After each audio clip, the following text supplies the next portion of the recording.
It's not because the doctors want to sit there looking. It's not because they aren't people-oriented or they're just computer-oriented. It's because that's what the system has forced them into. That's why the burnout rates are so miserably high for doctors. It's because they hate their life. They hate their job. They're not doing what they became doctors. The whole reason they went to medical school was to help people, and then they're, now they're computer data rats. processors. Yeah, they're sitting in the computer lab typing, and then after clinic hours, they stay for another 3 to 4 hours charting everything that they didn't get to in the office visit. I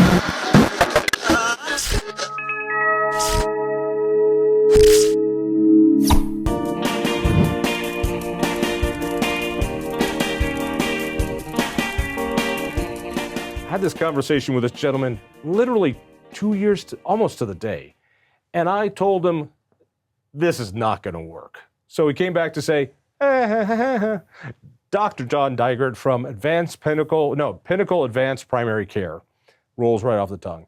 You started a business which is growing in popularity, but your business is really taking off. The idea is, it's kind of like a concierge service for people who want to see their doctor when they want to see their doctor. Let me see if I got this one straight. Membership services are everything. I pay Netflix. I can see as many movies as I want. I pay you $75 a month. I can come see you whenever I want to see you. Is that basically it?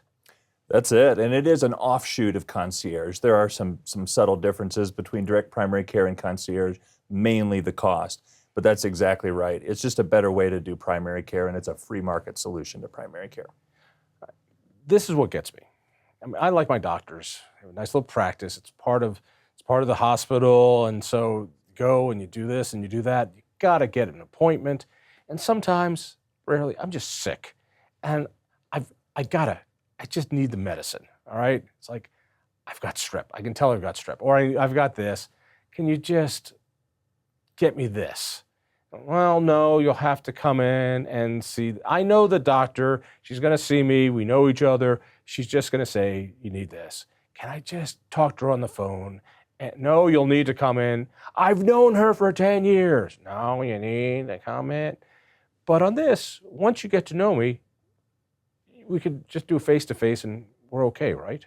Absolutely. That's an excellent point, actually, as to one of the key differences with direct primary care.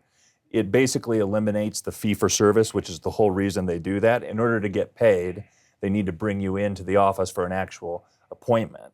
And that's why you only get about 7 minutes with your doctor when you go for an appointment, is because they're trying to cram as many appointments into the schedule that they can for financial reasons. Well, that's not good for care. The other thing that it eliminates is insurance paying for primary care. It would be the equivalent of your car insurance paying for your oil changes and your gasoline and all that kind of stuff. It just isn't the right tool for the right problem when it comes to primary care. This is the key part. Let me see if I'm following this. Because I'm old and I don't remember. You don't take insurance. Correct. So when I pay you $75 a month, that's your pay.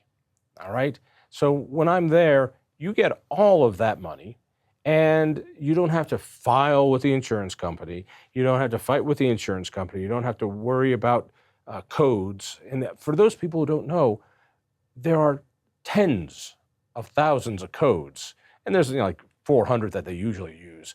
And they have to fight with the insurance company. There's a bill that happens, and most doctors' offices spend about 40% of their costs are chasing down the insurance company to get their money for your visit. Yeah, and just remember, as the consumer, you're the one paying for that extra overhead, which doesn't add any value to patient care whatsoever. So going back to your question about the virtual care, that's a perfect example of what direct primary care can do for you.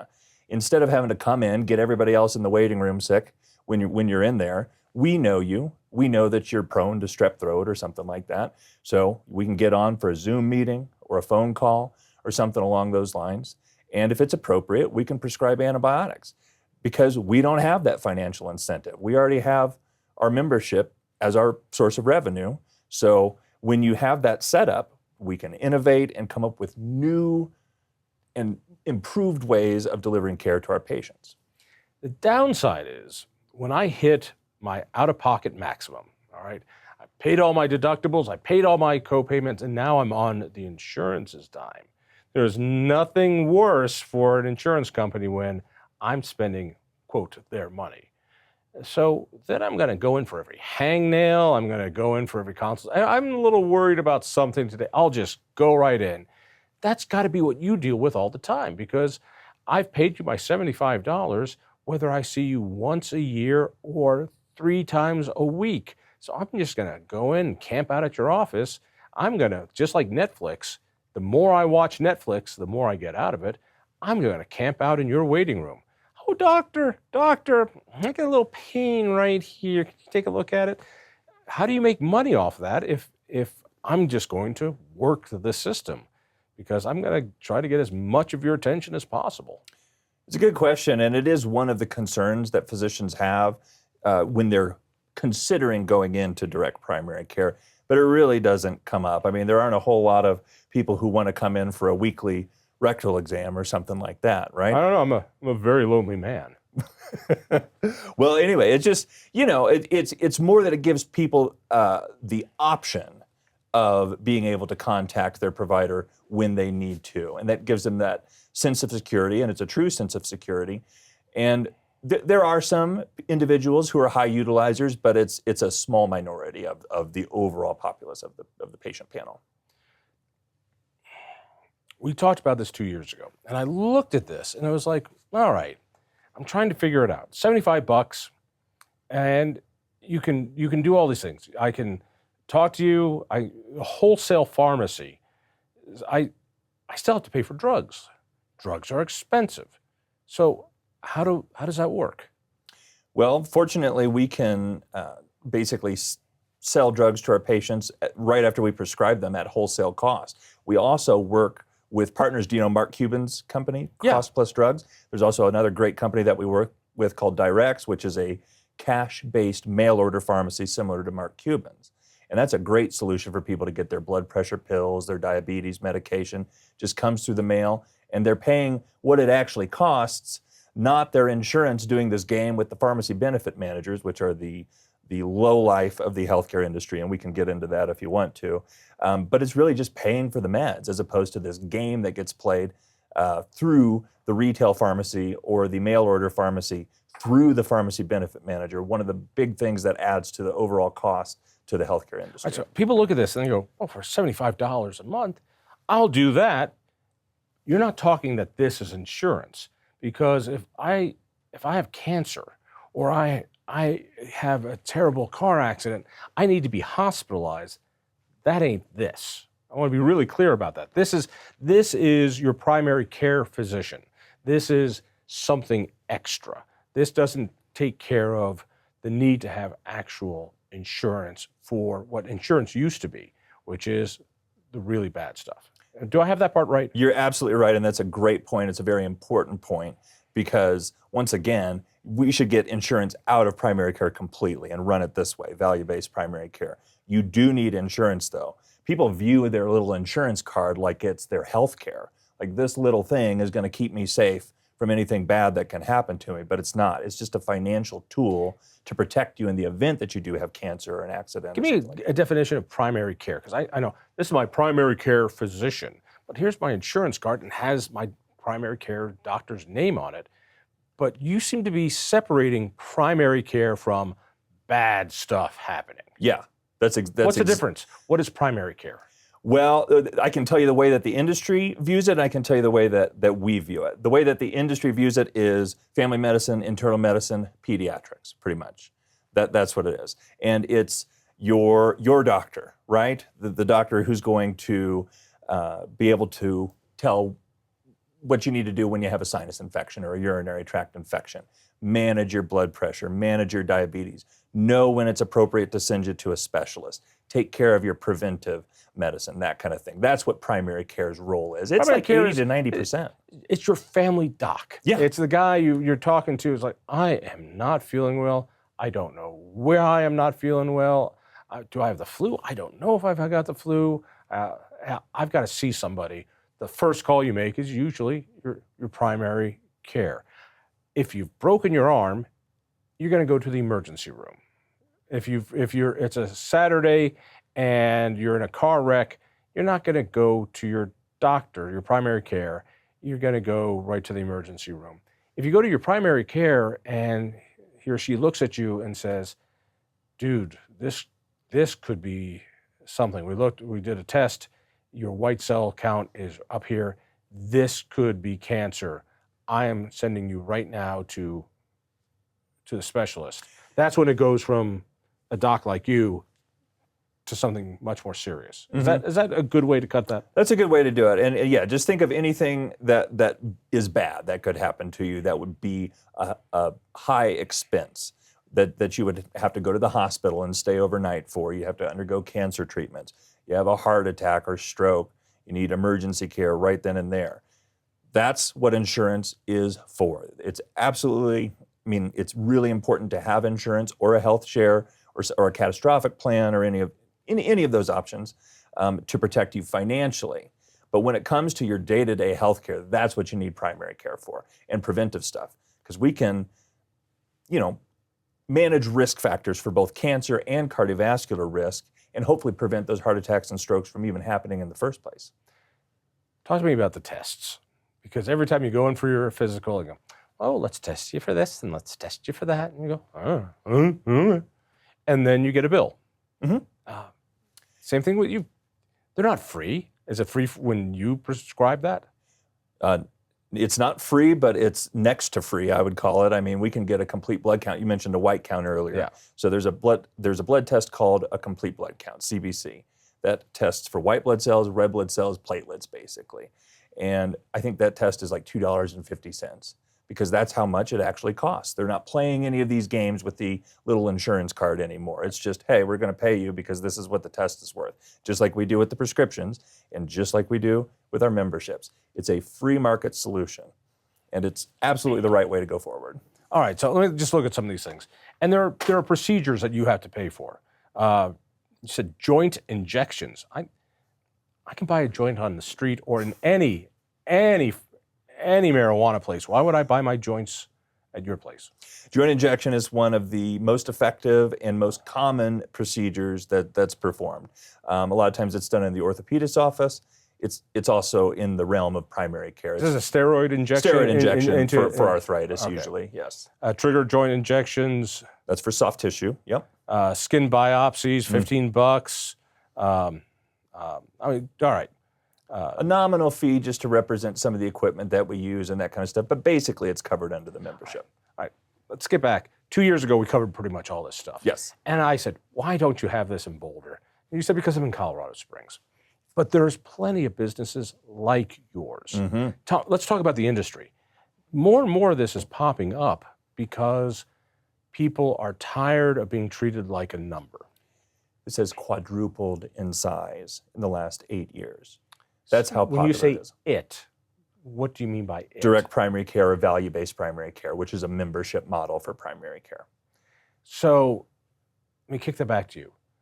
Something like what you are doing, where a doctor says, I want to be a doctor, not an accountant for an insurance company. And they break with thee. I break with thee, I break with thee. I want to be a doctor again. And they say, I'm going to doctor. So, and all of a sudden by saying that, 40% of the work that their practice has to do goes away. That is, they don't have to deal with insurance companies and they can focus on patients. And so in the last 8 years, that has quadrupled, which means that patients have to say, I'm willing to pay extra. In your case, $75 a month for this service, plus even extra nominally for some drugs, some tests, whatever it is. That's partially what's driving that exponential growth, but more of that is caused by business owners recognizing that this is a solution to the skyrocketing costs that they have to pay for their employees' benefits. Explain that to me. Well, I don't know if you heard the news from last month, but the rates for 2024 premiums for employees of businesses is going up on average by 6%. It's outpaced inflation by about 2 to 3 times. since the 1960s. That's how much healthcare costs have gone up. And there's a whole bunch of reasons for that. But business owners are desperate for a solution because it can come down to, either cutting costs in this way versus firing, a handful of their staff. When you say cutting costs, how does this cut costs? If I'm following you, you're saying I'm an employer and I've got to buy insurance for my employees. And employee insurance is crazy. Mm-hmm. I know this. I have employees. And it is insanely expensive. Mm-hmm. How does this save me money? I have to pay to get my employees this service. This is the most important thing, John, and this is the part that I wasn't aware of when I was here 2 years ago. I didn't realize that there's an entire army of insurance alternatives or insurance companies that do self-funded plans is really what it is, that basically turn the insurance market into a free market. So when you combine free market primary care, and then you have these free market insurance options, now we're getting somewhere when it comes to the cost. So that's really what's been driving that growth. It's astonishing. There's this group called Health Rosetta. I encourage everybody to look them up. One more time? One more time, Health Rosetta. Dave Chase was a Microsoft executive, and then he started Health Rosetta because he researched the healthcare industry, and he found companies that were doing it in this way, where they get a self-funded plan. That means that they don't just, hand their company credit card to a third party, like Blue Cross or whatever. Their employees' premiums all go into their own pool of money. Okay, so that means that they have more control over those dollars, and then they do either something called reference-based pricing, which is comparing the price of whatever service, like a hospitalization or a heart attack or cancer, like you mentioned, to what Medicare would pay for it, okay? Or they just directly contract with the service provider. And that is driving those costs down because it cuts out there's an entire shadow industry of middlemen in healthcare that they are what makes it so expensive. That's why we pay twice as much for our healthcare in this country than they do in any other developed country. So it's absolutely crucial that we, as consumers and business owners, push this movement forward, especially after the price transparency legislation from 2020. There's never been a better strike. The results that you can get from going to this method or alternative way of running healthcare benefits, I mean, you can save 20 to 40%. That's common. I want to go back and explain this in a way that I can understand. Yes. All right. I understand when you pay cash for medical services, the savings is remarkable. Mm-hmm. When you can negotiate for the service.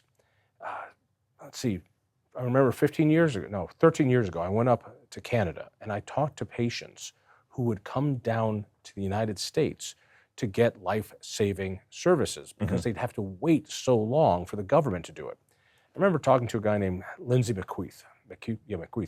He had a brain tumor and he needed an MRI. And it was 6 months out to get scheduled to get a simple MRI. So he went down to Buffalo, New York, and got his MRI in just a couple of days. And it showed that there was this awful brain tumor. And took the stuff back, the data back, and he got, oh my God, it looks like it's this type of cancer. You need to get that removed immediately. Mm-hmm. And great, how long will it take? About 6 to 8 months to schedule the surgery because it's Canada. We have to wait, because there's so many other people in line mm-hmm. for the surgery. He went down and scheduled the surgery for the very next week in Buffalo. Through one of the brokers, they found surgery to do it for cash. It cost $15,000. Mm-hmm. All right, cost of a used car. He paid for it out of pocket. It saved his life. Mm-hmm. He ended up suing the Canadian Healthcare Service because he paid for it out of pocket, and he said, this saved my life. Went all the way to their Supreme Court. He said, will you pay me back? They said no, because it wasn't pre-authorized, mm-hmm. even though it plainly saved your life. Talked to people who wanted their hip surgery and who slept in chairs, who had to wait for 3 years for their surgeries. And when they found a broker who could bring them down to a surgery center that would do it for about $5,000, mind you, this was 10 years ago, mm-hmm. $5,000, and guaranteed it. They said, if it costs more, we have to pay for that.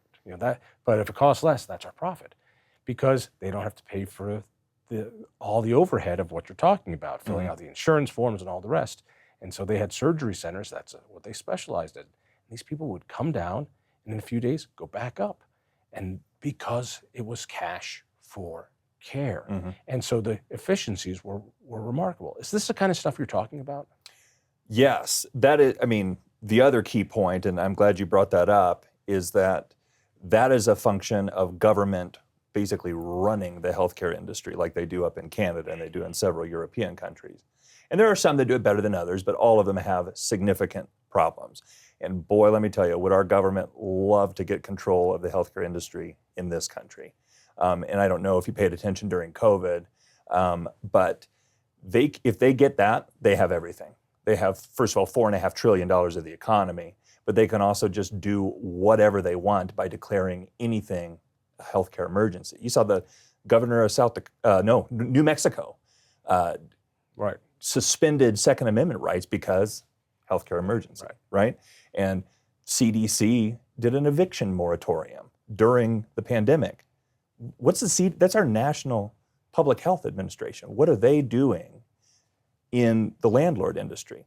Well, obviously, it's a public health emergency. You wouldn't want people to die, would you, John? That's the issue.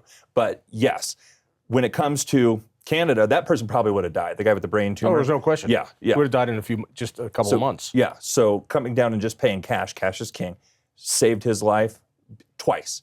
Once for the MRI, once for the surgery. What I don't quite understand is how this saves money for businesses. Because a business still has to buy insurance, and then you're saying buy this on top of insurance. Buy this, I'm going to call this a concierge service. It seems like what you're selling is actually going to cost an employer more because I got to buy the government mandated insurance for my employees, and now this guy is saying, and buy my sweet little cottage insurance service, my membership Netflix insurance as well. That's the magic, John. Once again, it's their pool of money. If they come to us before they go to the emergency room or to urgent care or have an unnecessary surgery or see a specialist for no reason when they could have it handled by primary care, they're incentivized to come to us because it's free for them, right? That protects their pool of money. So we save the insurance plan, the self-funded insurance plan money by having them come to us first. If you keep somebody from going to the emergency room once, that's like 3 people's membership for a year. I mean, so that's why it's effective. Plus, it helps with adoption of the plan because it feels like you're getting concierge service. My employer really cares about me because they give me this. Plus, I only have $1,500 out-of-pocket deductible instead of $7,500 like I did last year. It's a great solution. Okay, let me kick it back to you, see if I'm following you. So, Caldera, what you're missing is, yes, you buy this concierge cottage membership service, and it costs $70 a month or whatever for your employees. But because of that, your insurance that you're going to buy them for the catastrophic stuff, the premiums for that goes down quite a bit because of this service. So it's not like you're buying the same insurance, you're buying a much reduced service because all that primary care stuff is now already paid for. So the insurance company gives you a much better deal. Partially. What am I missing? Well, you're exactly right, because primary care is a carve-out from what they would normally have as claims to go see somebody for a sinus infection or whatever. But the other key thing that we do is we do save them downstream costs by having them come to us first, because we're a fixed cost, and we can handle a lot of the stuff that they would typically go to urgent care for or specialty care for, or unnecessary surgery, like I was mentioning. When we're protecting them from those unnecessary expenses, we're protecting their pool of money that they've all been paying into, that the business owner and HR department is in charge of, instead of Blue Cross. So it's better service for the employee. Yes. All right, because I get concierge service. Yeah. I get somebody who I can see as much as I want. So for that hypochondriac employee, they're going to love this because they can see you every single day. And it doesn't cost them any more. There's no more co-payments. There's no more this and that. How much will it save me as the evil employer who only cares about trying to save some money? In combination with the plan doing direct contracting and reference-based and/or reference-based pricing 20 to 40% from what they're paying now. Really? Really. I can't believe more people aren't doing it. Do you know how much we waste in the healthcare industry every year? $1.5 trillion. And How do you come up with that number? what's that? How do you come up with that number? That's from Health Rosetta. That's my source on that, and all of that is from government statistics. Yeah. Right. So and we spend 4.5 trillion, but the wasted dollars come from money going to services that don't really provide any value to the patient. Once So we waste how much? 1.5 trillion. And we spend how much? 4.5 trillion. 4.5. All right, there we go. Yeah. So, did you ever watch Moneyball? Yes. Okay. So it's a statistical genius that comes in and figures out that the stats that they've been looking at really don't translate to wins. Right. Exactly. Sabermetrics. Well, there's sabermetrics for healthcare industry too.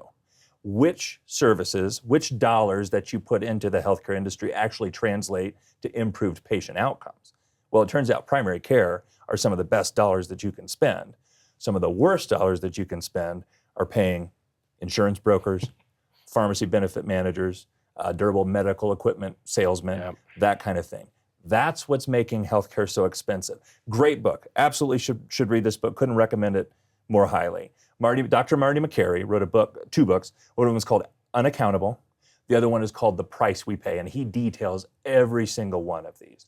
And it includes profiteering doctors, by the way, that kind of scam onto the back of the Medicare bureaucracy to line their own pockets with unnecessary procedures. So there's a lot of dirty money out there. It's not like doctors aren't complicit. The whole Medicaid farce is incredible. And No. as a person who has a son with a disability who gets Medicaid, you see how many companies take their slice of the pie and their slice of the pie and their slice of the pie, and all these different companies that take it before it gets to the person who it's supposed to help. It is just evil. I mean, it's just evil. Riddle me this. Why is it that doctors who are so well schooled in their skill, in their talent, in their passion, are the worst businessmen in the world?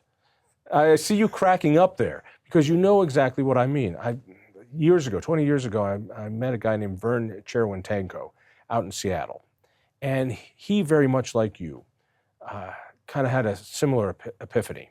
And he was dealing with these 10,000 different insurance codes. And he looked around and he saw the people in his office fighting for insurance and doing this, and every code had a different thing. And so he threw it all out and he went straight cash for care, a little different than what you did.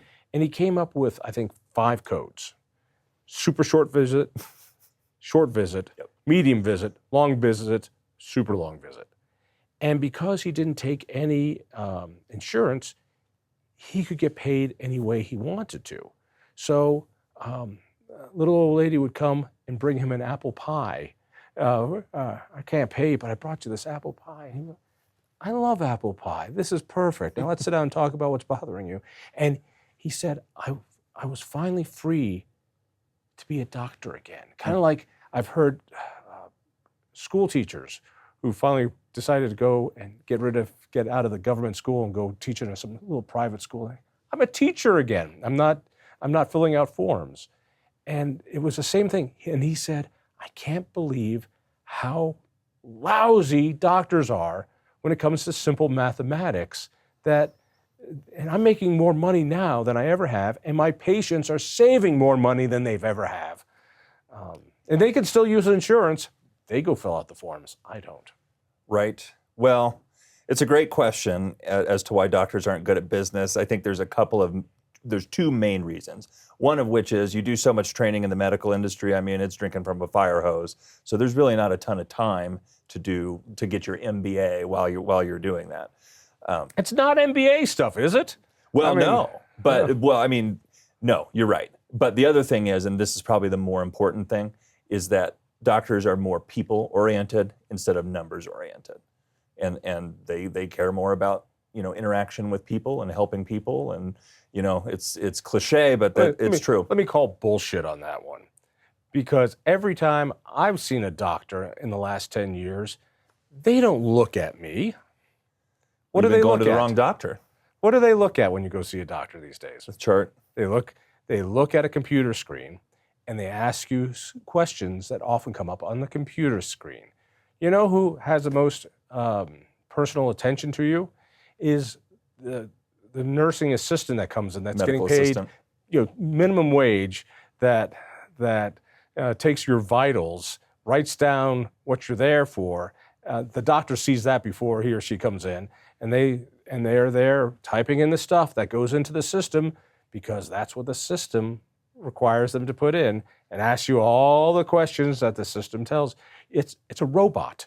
Your doctor is now one big bot. Well, here's where you're wrong. It's not because the doctors want to sit there looking. It's not because they aren't people-oriented or they're just computer-oriented. It's because that's what the system has forced them into. That's why the burnout rates are so miserably high for doctors. It's because they hate their life. They hate their job. They're not doing what they became doctors. The whole reason they went to medical school was to help people, and then they're, Now they're computer data rats. processors. Yeah, they're sitting in the computer lab typing, and then after clinic hours, they stay for another 3 to 4 hours charting everything that they didn't get to in the office visit. What does that mean, charting? To type it, writing your notes and sending it off to billing so that you can get your collections. Yeah, it's a miserable life. I used to do it. That's why I switched and went to direct primary care. You would come in with me, we'd sit for half an hour, talk the whole time, maybe some about healthcare, maybe some about what's going on in your life, and it's entirely different. I wouldn't just be sitting here like glancing up at you from my computer, going through a scripted list of things. No, you're a real person. I'm going to treat you like a real person. And that's what makes doctors happy. I am so much happier. Anybody who goes into direct primary care who did it the old way could never go back. It's Really? Yeah, it's night and day difference. All right, then let me ask you just some of the more human questions. You are obviously happier you're doing this. Yes, sir. You have how many other doctors working with you? Two other doctors and one physician assistant now. Okay. And you've been doing this how long? With Pinnacle or just in direct primary care in general? In general. Okay, 6 years. 6 years. And are you making more money? No. Really? No. Yeah, I mean, I found that surprising. Why? Well, just because. Because it's a dumb model and you regret it. Well, no, I mean, the way that the model's set up is you basically will take home the same salary that you would if you were in fee-for-service. You could make it so it's more, but you might start to drop off on the quality of care that you can deliver, and then we'd be right back to where we started from. So it's very comparable. If you were to push this model to make more money, you would be out there selling memberships. Mm-hmm. And if you had more memberships and fewer doctors, you'd be kind of back in the same spot where you're pushing them out the door. Mm-hmm. I mean, that's how you make more money. Yeah, money. you'd lose all the secret sauce in that case. Yeah. So you're not making more money. Are you making comparable money? Yes.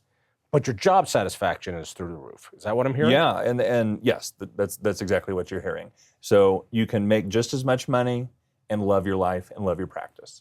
That's so the difference. at the end of the day, are you burnt out like you were before? No. You dig it. I dig it. I mean, it's a source of joy to me now going to work. I know that every doctor thinks that their patients love them, but be honest. How could you not love me, though? I don't like you at all. I've known you now for 2 years. I didn't like you for the first time I met you. Do you think that your patients like this? How do you measure your patient satisfaction? Our patients' utilization rate is 89%. I mean, that's really high. Utilization is what? That actually come see the doctor. Compare that to the general population. It's not even close. So they're willing to come see us at least, especially the guys that their wife forces them to go. They can actually come in, find out I'm not going to sit there behind a computer screen like you were talking about. I mean, yeah, and actually care about them. Quick question. Yeah. I hate going to the doctor. Yeah. It's a male thing, isn't it? Men predominantly, yes. Why? I don't know all the psychological answers to that. Now I have to be on my deathbed before I go to a doctor. Well, when you go to a doctor, all it means... You should be more proactive. I have to say that. All it means is you're going to have to go to another 5 doctors because the doctor never gives you an answer. Not when you come to a good primary care doctor. When they have time to actually deal with the issues in front of them, they can be a doctor instead of being like, oh, you have something to do with your heart, you need a cardiologist. Oh, Yep. you have something to do with your knee, you need to go to orthopedics. That's what primary care has become. But primary Yeah, care that's is exactly what happened. I had something. It was, well, you need a chest X-ray. Look at the chest X-ray. Well, you might have. It looks like you've got scar tissue here, which could be and it was 3 months of tests. It's like at the end, oh, you're fine. Yeah. No, I just never should have gone to you in the first place. I'm broke and I'm fine. Yeah, it's more about the system than it is about the doctor in that case, though. It's because that's what the system is incentivizing. They don't make money off of primary care. Primary care is woefully underappreciated and undervalued in this country. That's one of the big problems, and another reason why healthcare is so expensive is we don't value primary care. We don't value primary care physicians when it comes to compensation compared to specialty. It's all about getting people into the system, into the expensive system, the insurance system.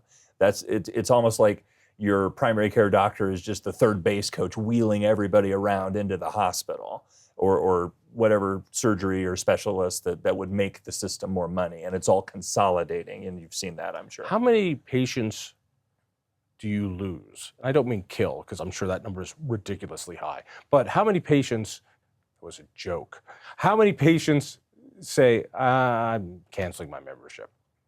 I think it's about 5% per year, something like that, give or take. Okay. I would have to look at the exact numbers, but I think so the I'm pretty retention close rate with is that. pretty high. It's high, yeah. Okay. It's kind of like doctors. When once you switch to it as a patient, it's hard to go back to the old system. Right, okay. Kind of like sitting in first class, you never want to go back to coach.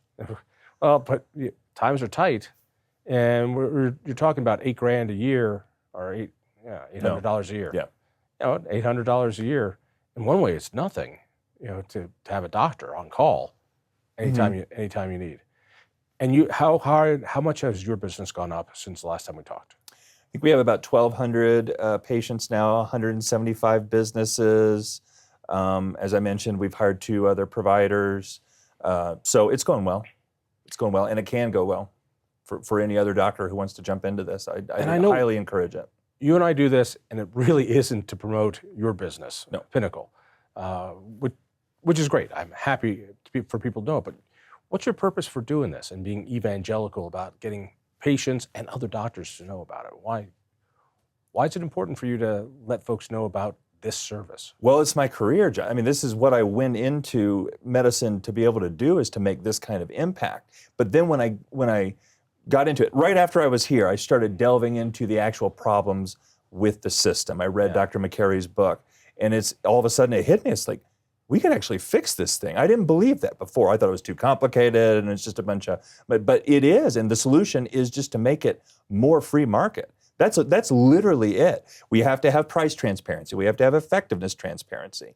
And lo and behold, just like it does in any other free market industry, quality goes up and costs go down. And we need more people to demand that, because we can achieve that.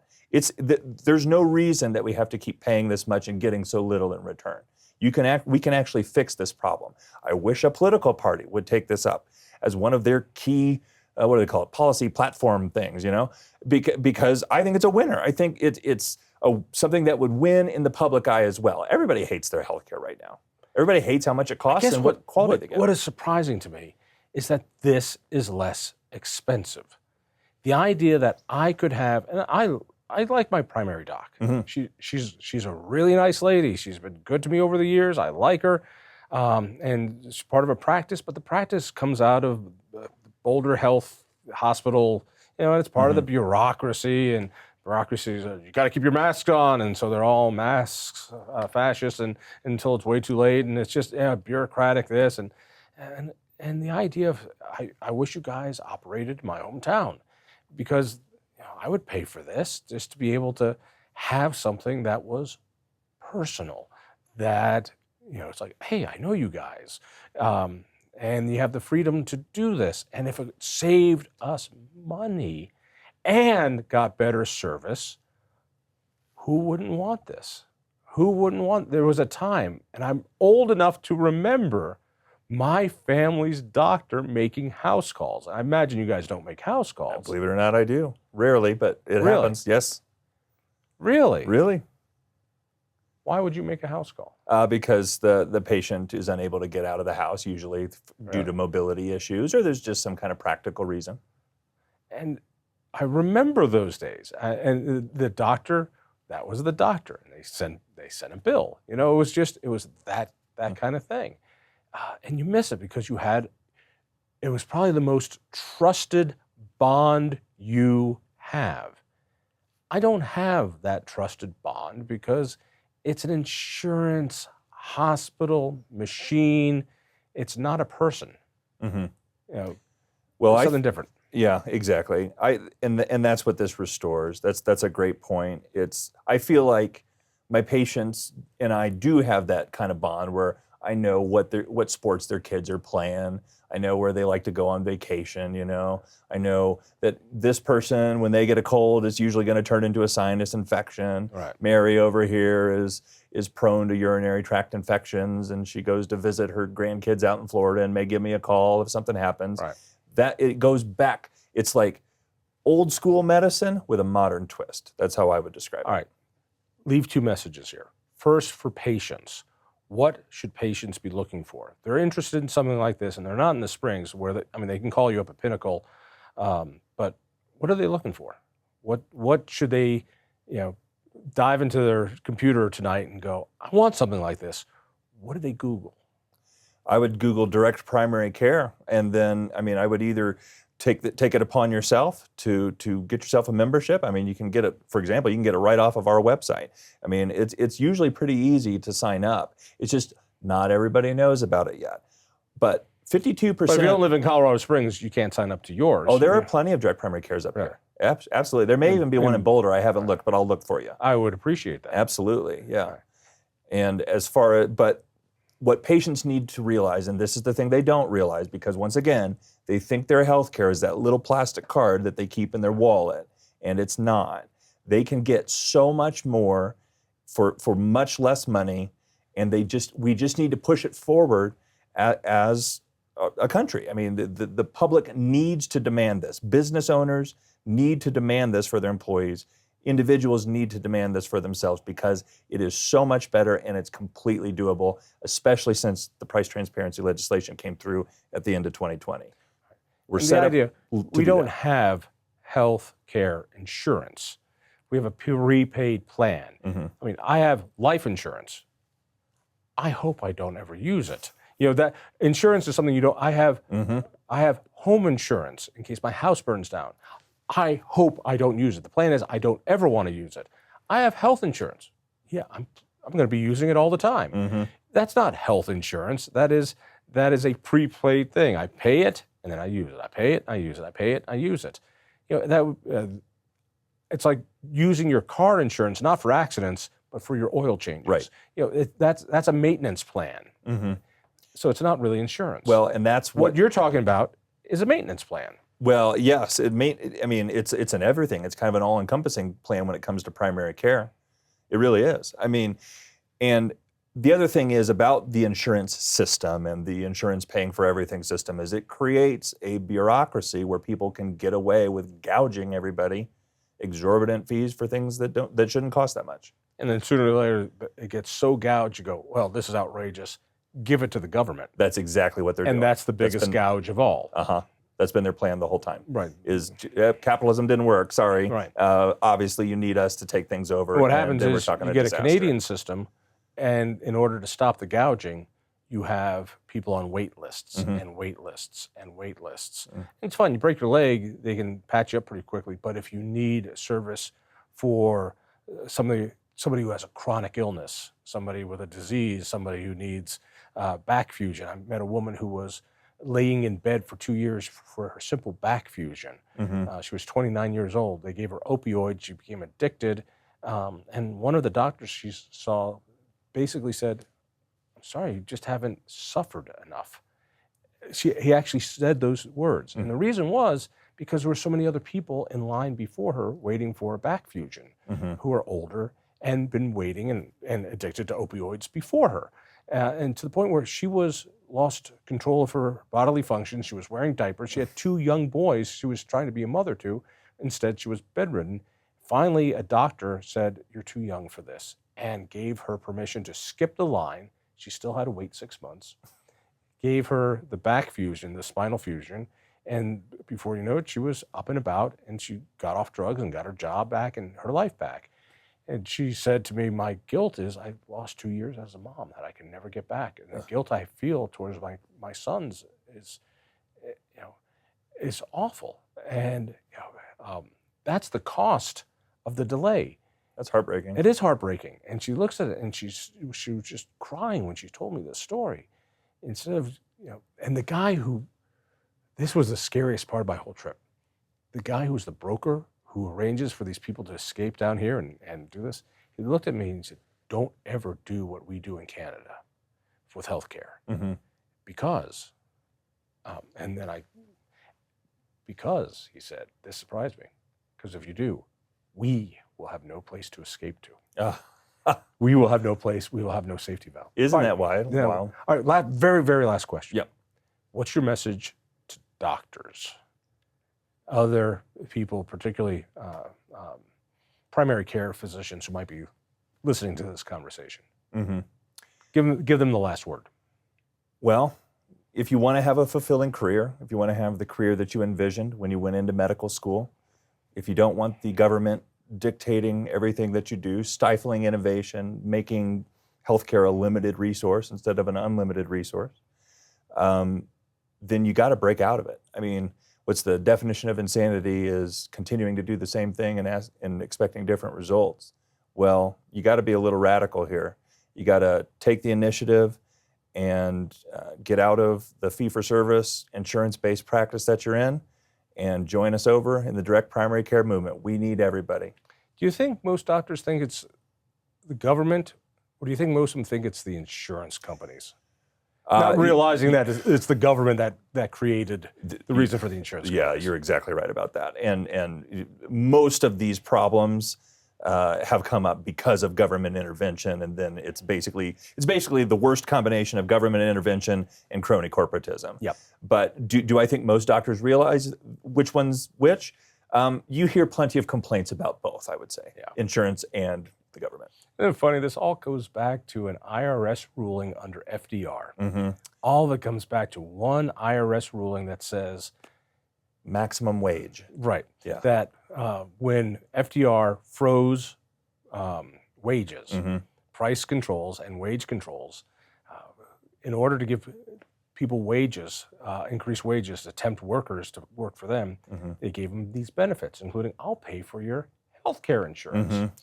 And when the IRS said, "Oh, yeah, that won't be charged as income," that one ruling has now morphed into something that was okay and now has been mandated by Obamacare. Isn't that weird what happens after the decades? And now you, as an individual, don't get to choose your own health care. The idiot you work for chooses your health care. Mm-hmm. How bizarre is that? It's amazing how those fingers just keep, over the decades. Mm-hmm. None of us were Slowly. alive when that decision by the IRS was made and FDR decided to freeze price controls and wage controls. Yeah. It can absolutely get worse, though. Last question. Yes. Doctors heard that and they wanted to talk to you personally on how to do this. Would you be willing to talk to them? 100%. I'll talk to anybody. All Yep, absolutely. You can get a hold of me through the clinic. It's pinnacleapc.com. My contact information is there.